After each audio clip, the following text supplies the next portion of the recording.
ಮಕ್ಕಳೇ, ಗುಂಡ ಮತ್ತು ಅವನ 7-8 ಗೆಳೆಯರು ಒಂದು ಚಿಕ್ಕ ಹೋಟೆಲಿಗೆ ತಿಂಡಿ ತಿನ್ನುವುದಕ್ಕಾಗಿ ಹೋಗುತ್ತಾರೆ. ಆ ಹೋಟೆಲಿನವನು ಮತ್ತು ಅವನ ಹೆಂಡತಿ ಬೆಳಗಿನಿಂದ ಸಂಜೆಯವರೆಗೆ ಕಷ್ಟಪಟ್ಟು ದುಡಿಯುವವರು.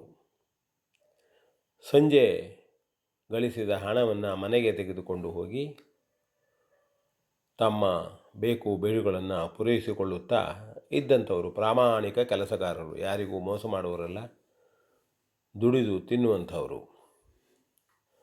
ಗುಂಡ ತಿಂಡಿಯನ್ನು ಎಲ್ಲರಿಗೂ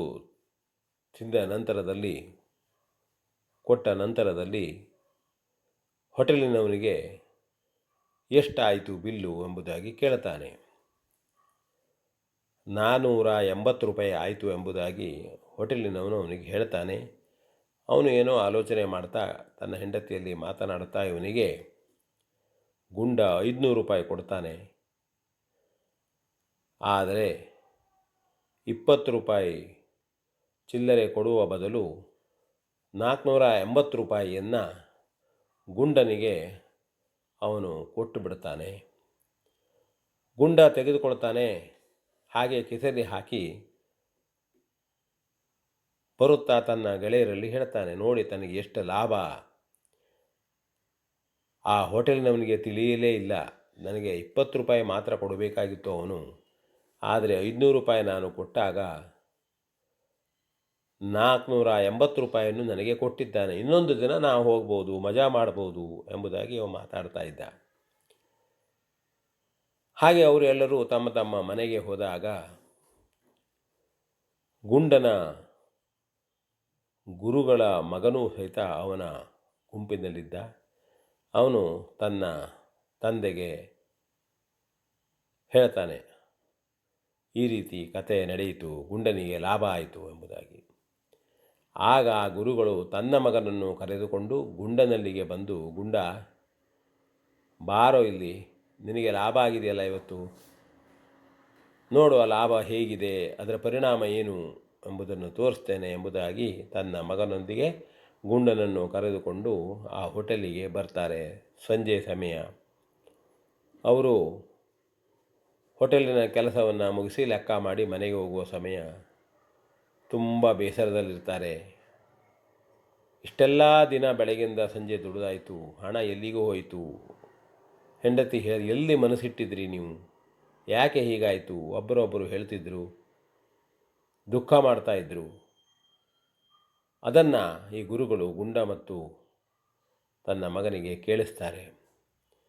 ನೋಡೋ ಗುಂಡ, ಇವರು ಪರಿಸ್ಥಿತಿ, ನೀವೆಲ್ಲ ಆರಾಮಾಗಿ ತಿಂಡಿ ತಿಂದ್ರಿ, ಅವನು ತಪ್ಪಾಗಿ ನಿಮಗೆ ಚಿಲ್ಲರೆ ಕೊಟ್ಟದ್ದನ್ನು ಅವರಿಗೆ ಹಿಂದಿರುಗಿಸಲಿಲ್ಲ, ಅವರು ಎಷ್ಟು ಕಷ್ಟಪಡ್ತಾ ಇದ್ದಾರೆ ನೋಡು, ಅದು ನಿಮಗೂ ಕೂಡ ಒಳ್ಳೆಯದಲ್ಲ, ಹಾಗೆ ಮಾಡಬಾರದು, ಅವರಿಗೆ ಹಣವನ್ನು ಹಿಂತಿರುಗಿಸು ಎಂಬುದಾಗಿ ಗುಂಡನಿಗೆ ಹೇಳ್ತಾರೆ.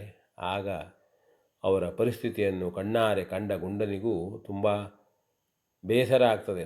ಎಂಥ ತಪ್ಪು ಮಾಡಿಬಿಟ್ಟೆ, ಗುರುಗಳು ಹೇಳದೇ ಇದ್ದರೆ ನಾನು ಇದನ್ನು ಇಟ್ಟುಕೊಂಡು ಬಿಡ್ತಿದ್ದೆ, ನನಗೆ ಮಹಾಪಾಪ ಬರ್ತಿತ್ತು, ಈ ಹೋಟೆಲಿನ ಪ್ರಾಮಾಣಿಕ ಜನರು ಕಷ್ಟದಲ್ಲಿ ಇರ್ತಿದ್ರು ಎಂಬುದು ಅವನಿಗೆ ತಿಳಿಯುತ್ತದೆ.